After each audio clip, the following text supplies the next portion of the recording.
In today's video, we're diving into criminals who met their end through nature's merciless predators, from a savage mauling by guard dogs during a botched burglary to an agonizing thousands of killer bee stings in a meth lab. But first, in the crocodile-infested waters of Australia, a car thief would fail to outswim one of nature's killing machines. It was August 14th, 2014, along a remote stretch of the Adelaide River in Australia's Northern Territory. The dirt track leading toward the mangrove edge held fresh tire ruts and scattered debris from a brief, violent stop. Brent Joran, 29, had grown up in Palmerston, drifting in and out of mechanical work, petty theft, and probation terms. Hours earlier, he had fled a burglary gone wrong at a rural property outside Humpty Doo, abandoning a ransacked shed and a damaged lock behind him. His latest violation involved a stolen ute used in the attempted break-in, pushing him back into territory he often tried to leave behind. Brent was not unfamiliar with the Adelaide River region. He had camped nearby as a teenager and believed he understood how to navigate mangrove terrain. His habit of improvising escapes, combined with desperation over a likely return to prison, shaped his decisions that afternoon. The riverbank was lined with thick mangroves, their roots tangled in opaque, shifting water-colored brown by silt and tidal churn. Saltwater crocodiles in this region can exceed 15 feet in length, capable of explosive bursts from below and applying bite forces sufficient to crush bone and anchor prey before performing a death roll. They often hover just beneath the water surface, waiting for vibration or movement close to shore. Just minutes earlier, police responding to the burglary report had circulated warnings of heightened crocodile activity due to warm tides pushing larger males upriver. Two officers in pursuit of Brent saw fresh slide marks near the bank and tried to halt him, but he either dismissed the warnings or didn't hear it at all, convinced that fast swimming would carry him safely across. According to the report, Brent reached the edge at speed, splashing into shallow water while glancing back at the approaching officers. They ordered him to return to shore, but he moved farther in, water rising to his waist within seconds. The officers advanced along the track, trying to maintain visual contact. From their vantage, Brent's movements looked unsteady. The riverbed softened under his steps, pulling him slightly down as he pushed forward. The surface behind him shifted in a widening swirl, a signal the officers recognized instantly. The water displaced outward in a slow, heavy motion inconsistent with fish or tidal debris. Brent appeared unaware, continuing forward, arms pumping, creating vibrations that carried through the silty water. The next moment, a dark mass surged upward from below, and the river erupted with a splash that threw sediment and water into the air. A saltwater crocodile, approximately 14 to 15 feet long, rose at an angle beneath Brent, clamping its jaws around his right hip and lower torso. The force bent him sideways. The croc's jaws closed with a grip designed to immobilize, and the momentum pulled both predator and victim into deeper water with almost no surface splash. Brent's body twisted as the crocodile rolled, mostly submerged, with occasional small splashes of limbs breaking the surface. The officers saw brief, fleeting glimpses of his legs and torso as the croc spun, using its full weight to tear through muscle and joint structures. The water frothed into a mixture of mud and red, the churn expanding into a spiral. Brent surfaced once, upper body partially visible, arms drifting outward before the croc seized him again across the ribcage and pulled him under. A brief, partial resurfacing showed the crocodile holding Brent's upper body angled across its jaws, the head and shoulders visible only for a fraction of a second, before another downward surge swallowed both into murky brown. The officers shouted for him, though they later acknowledged it was reflexive. The river had already taken control of the outcome. The water settled slowly, with only scattered bubbles and a widening stain marking the location of the struggle. For nearly half a minute, nothing moved. Then a single ripple traveled across the surface farther downstream, indicating the croc's continued movement into deeper channels. Mangrove roots shifted lightly as the current adjusted around them, but no further sign of Brent appeared. The officers radioed NT control immediately, reporting a confirmed crocodile attack during a foot pursuit and marking the approximate submersion point for responding units. A water police vessel arrived 21 minutes later, sweeping the area with spotlights and probes. No body was recovered. The river's rivers, silt, and tidal channels made retrieval impossible. The overturned mud at the bank and scattered blood traces were collected as evidence, along with Brent's shoe caught between mangrove roots and debris from the rushed entry into the river. 2 days later, Crocodile management officers located and euthanized a large male showing signs of recent ingestion. Examination suggested the croc had ingested synthetic materials and metallic fragments consistent with Brent's clothing and belt, though the precise identity of these items could not be fully confirmed due to partial digestion. The confirmation ended the search, and authorities closed the river section temporarily to prevent further incidents. No public statements came from Brent's family. The officers involved filed detailed reports acknowledging the realism of the warnings they had given only seconds before the attack. The crocodile's brutal ambush proved that fleeing into Australia's waterways offers no sanctuary, and in Ohio, a burglar would drop into a backyard, unaware that Rottweilers were already positioning themselves. It was July 18,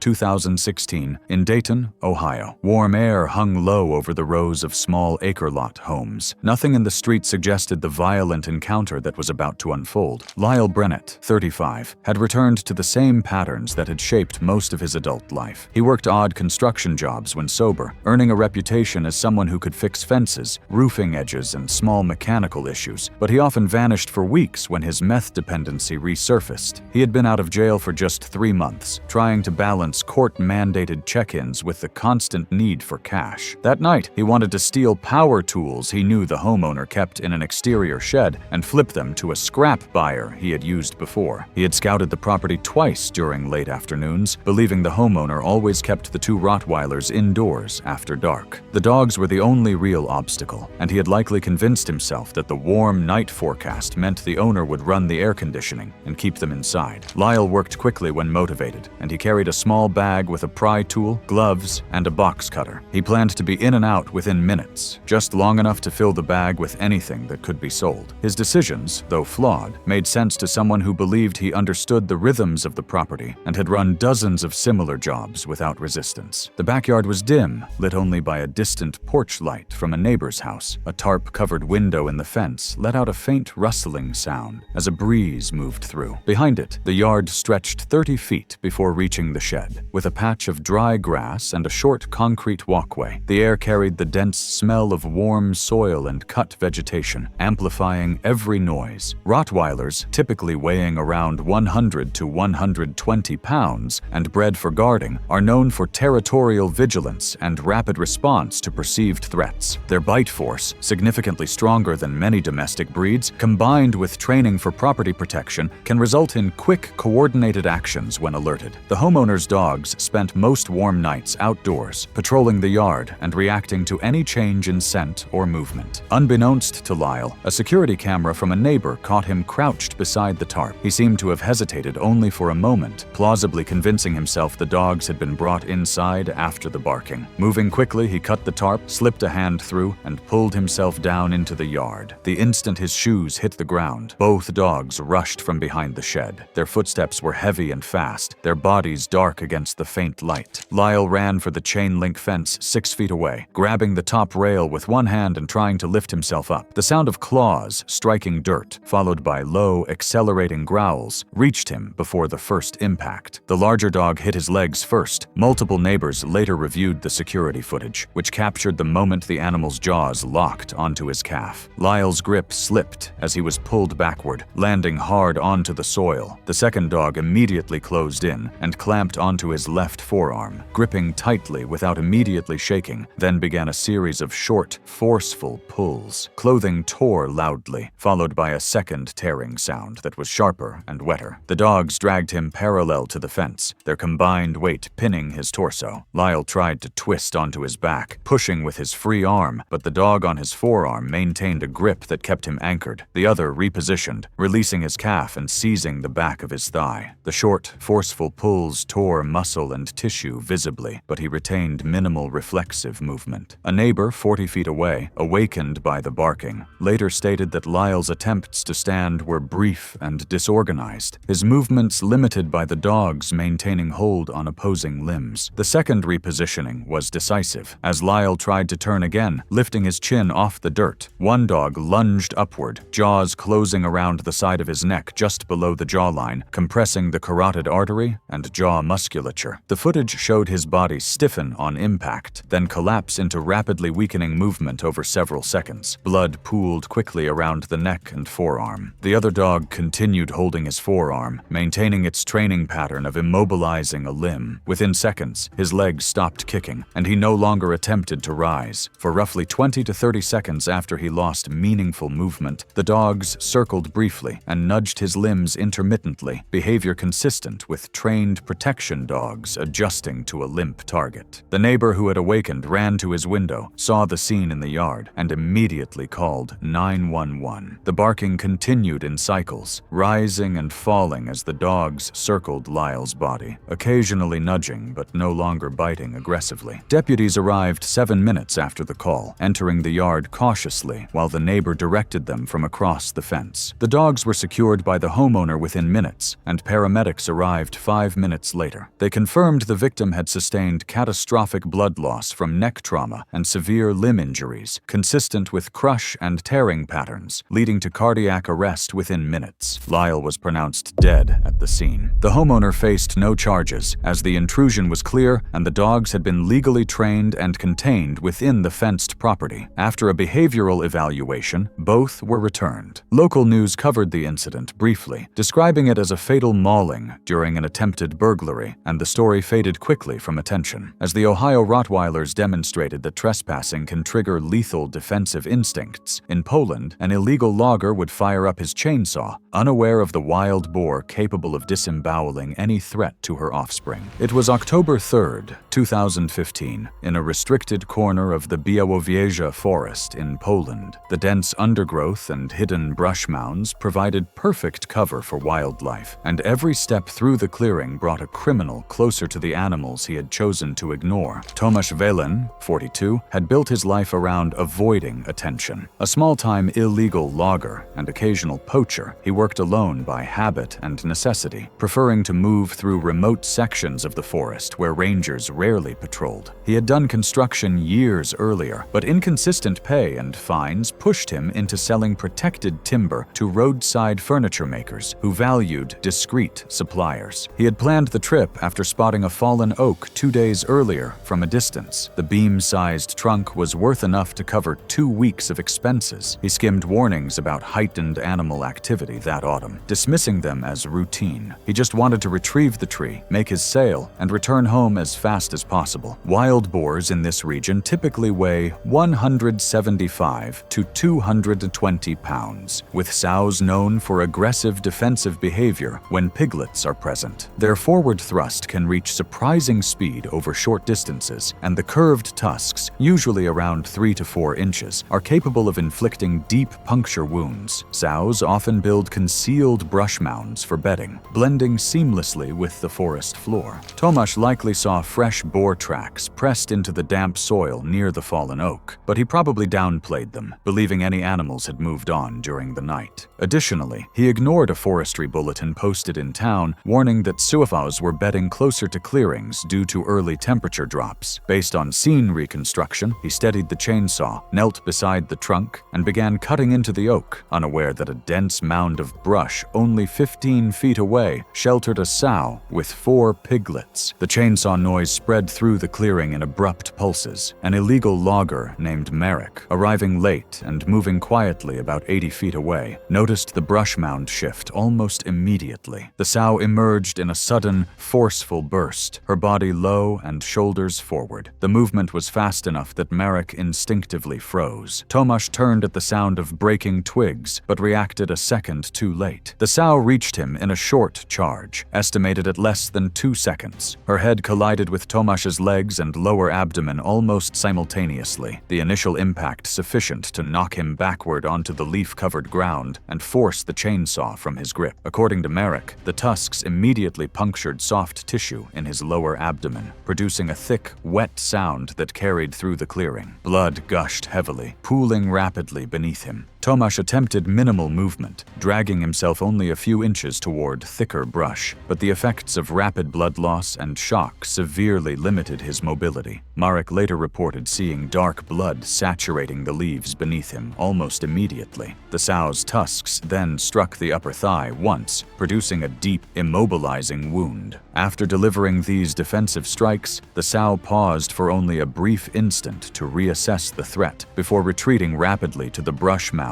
where her piglets were concealed. The clearing fell quiet except for the ongoing sound of blood soaking into the forest floor. Marek stayed hidden for several minutes, watching for any sign of the sow returning. When he finally approached from the side, he saw Tomasz lying on his back, unresponsive. The abdominal wound was immediately catastrophic, with severe damage visible, while the thigh injury had bled heavily into the leaves, confirming death had likely occurred within moments of the attack. Recognizing he could not help, he retreated. After several hours of internal conflict, he returned to the nearest ranger post and turned himself in, explaining exactly what he had witnessed and providing precise coordinates of the scene. Forest rangers reached the site 29 minutes after Marek's call. By then, Tomasz had died from rapid hemorrhagic shock consistent with massive soft tissue trauma. Rangers documented the scene, noting the proximity of the brush mound and the clear defensive motive behind the attack. Marek's testimony allowed them to understand the full circumstances and verify the sequence of events. The incident was later summarized in a short local report attributing the death to illegal activity in protected territory. Patrols in the restricted zone increased temporarily, and officials credited Marek's honesty in aiding the investigation and clarifying what had occurred. Poland's protected forest showed how maternal fury can turn trespassers into casualties. Meanwhile, in India, a scrap metal thief would come face-to-face with a starving tiger. It was August 14th, 2017, in the rural outskirts of Maharashtra, India, where a partially decommissioned wildlife facility sat half-swallowed by vines and dust. Shadows pooled in corners, and faint, acrid scents drifted from long-forgotten holding areas, hinting at predators that might still linger within the structures. Deepak Rott, 31, had long depended on scrap metal to make a living. He was known among small-time buyers for stripping derelict sites of wiring, pipe fittings, and rusting fixtures. Deepak had grown up near industrial yards and understood how to move through deserted structures without injuring himself or triggering alarms. The abandoned zoo had been on his list for months, rumored to have untouched metal in the old big cat pens, including brass couplings that could fetch decent pay. With debts building and buyers expecting another load that week, he convinced himself the trip was worth it, despite the isolation. The grounds were quiet, as he and a partner named Viren reached the perimeter fence, where broken sections leaned outward into tall grass. A few banyan roots pushed through the concrete, and the powdery soil held faint prints from stray dogs that roamed the property. Rangers later determined the tiger had entered only recently through a breach in the outer perimeter, using the vacant structures for shade. Tigers in western India, particularly young adult males pushed out of established territories, sometimes enter neglected structures seeking shade or scavenging opportunities. A typical adult male weighs 400 to 500 pounds, reaches lengths around 9 feet, including the tail, and can launch forward in a short burst of 30 to 40 miles per hour. Their jaw strength, built for shearing muscle and vertebrae, allows them to clamp down with enough pressure to immobilize prey almost instantly. Displaced individuals can behave unpredictably, particularly if underfed or stressed. The quiet bothered Viren, who mentioned the faint smell drifting across the courtyard, an acrid, heavy scent like decayed hide. Deepak brushed it aside and focused on the rusted gates, which were still lined with metal panels worth salvaging. A weather-beaten sign lay in pieces on the ground, but neither man paused to read the faded warnings about restricted access and wildlife sightings. As they moved toward the old big cat pen, a few pigeons burst from a ledge, scattering dust that hung in the air like a thin veil. The enclosure's front bars had warped outward over the years, leaving a narrow gap only a thin person could slip through. Deepak knelt to evaluate a brass coupling on a pipe running along the inner wall. Viren stood outside the bars, watching watching the entrance path and listening to the wind move through the overgrown shrubs. A soft, low sound traveled through the enclosure, but he assumed it was loose metal shifting. Deepak focused on loosening the fitting, unaware of the shadowed section behind him where the wall met a patch of collapsed roofing. In a movement too fast for Viren to react, a tiger lunged from the shaded corner. The animal's body launched in a compact forward surge. Viren later recalled seeing the tiger clamp its jaws onto Deepak's neck and upper shoulder, lifting him slightly before forcing him sideways onto the concrete. The initial bite severed major blood vessels and likely fractured the cervical vertebrae, causing instantaneous incapacitation. Any minor movement observed afterward was reflexive, not voluntary. The tiger shifted its hold, dragging Deepak behind a partial divider where broken tiles lay scattered. The scrape of his boots against concrete was brief, followed by the dense thud of the tiger settling its weight. The tiger stayed over the body, making rapid, forceful movements that disturbed the debris around the divider. Viren remained frozen at the gate, unable to see finer anatomical details, watching the tiger's back rise and fall as it fed. Recognizing the danger, Viren backed away carefully, retreating to the path before using a prepaid phone to contact a local ranger he knew, providing only general directions. Rangers arrived 18 minutes later and began tracking the tiger through the rear breach and surrounding vegetation. Containment and sedation took several hours. Using tranquilizer darts and bait, officials eventually captured the animal later that evening. Veterinary evaluation confirmed it posed an ongoing threat to local communities, and it was euthanized. Investigators recovered major portions of Deepak's body at the initial attack site, consistent with immediate predation, while some tissue had been displaced into surrounding debris. The forensic report concluded that death occurred instantaneously due to cervical trauma and massive arterial bleeding. In the aftermath, investigators determined Viren had knowingly assisted Deepak in entering a restricted and dangerous area. He later turned himself in to the authorities, admitting to aiding the illegal salvage attempt. Viren later received a short custodial sentence for trespass and unlawful entry into a restricted wildlife zone. Yet even as Deepak's death showcased how forgotten places can harbor deadly predators, in Mexico, a meth cook would accidentally collapse a rotted wall, unleashing thousands of Africanized bees. It was July 14,